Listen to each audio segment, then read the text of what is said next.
Selamat datang. Welcome to Singapore. I'm Mark Webber. I'm Sebastian Vettel. We show you Singapore by night. Yeah, baby. Well now, this could get interesting. The two Red Bull drivers off exploring Singapore. Not in their Formula One cars, but to the sound of groovy music in a traditional rickshaw. Sightseeing in party mood. That'll mean no shortage of fun. And for any hunger pangs along the way, there's the food market, where small snack bars offer tempting Asian specialties. And with Vettel and Webber personally preparing the snacks, everyone's bound to like them. Or maybe not. War nicht so einfach, also. It wasn't that easy. I think I may have misjudged things a bit. At the start I put a lot of chili in. I reckon whoever has the honor of eating that will get to enjoy it more than once.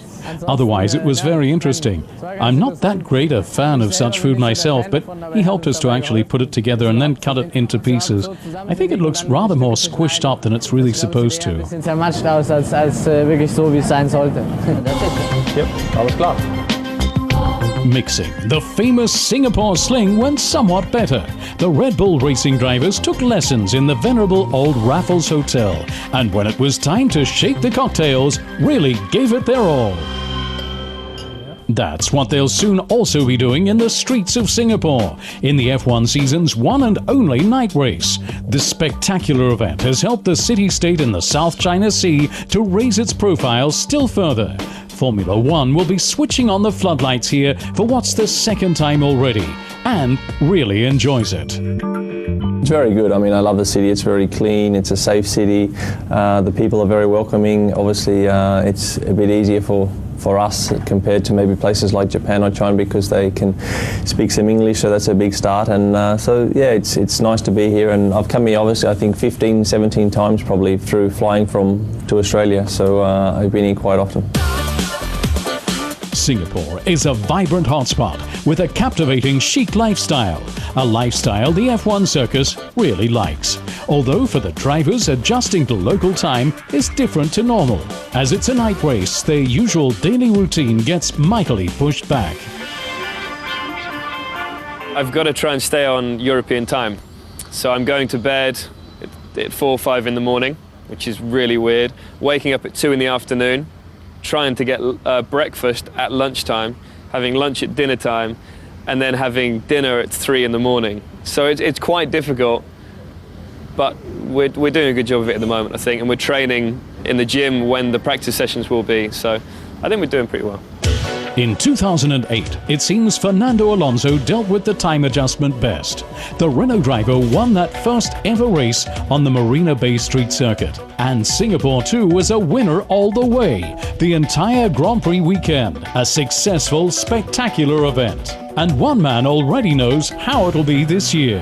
Yeah, the night race is going to be super. The driver's table, top Jenson Button, then teammate Rubens Barrichello. Vettel and Webber follow. For them, their title hopes are thus fading.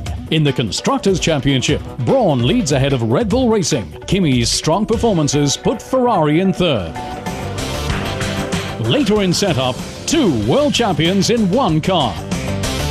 But first, our 2 experts on the Singapore street circuits. Hi, I'm Nico Rosberg, race driver for AT&T Williams. Today, myself and Christian Danner are going to introduce you to the Singapore street circuit. For me, the Singapore race is really one of the absolute highlights of the racing season because it's a new track and they've done a fantastic job of this track straight through the heart of Singapore. It's a night race, which has been unique, and really just for the spectators, for us drivers, for the TV pictures, it's really a fascinating sight, I think. Yeah, I mean, I liked the layout of the track. I mean, I really had a good time there. But I was, first of all, only driving a touring car, and second, I was driving during the day. So in retrospect, how was it at night? No, also the layout of the track is really enjoyable for me as a driver and a big challenge.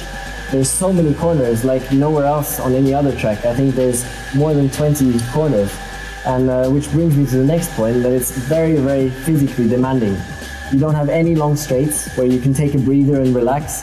The temperatures are very hot, We get up to 33 degrees or something, even though it's nighttime. Yeah, so you have to keep the concentration up. But can you actually see well in the middle of the night? That's always difficult to imagine. Well, first of all, the visibility is a bit worse because of the fact that it's nighttime. But what comes additionally to that is that the track is very, very bumpy. So you have the problem of losing a bit of concentration because of the heat, the night visibility being a bit worse, all the bumpiness. So you can see it's quite difficult for us drivers to drive on that track.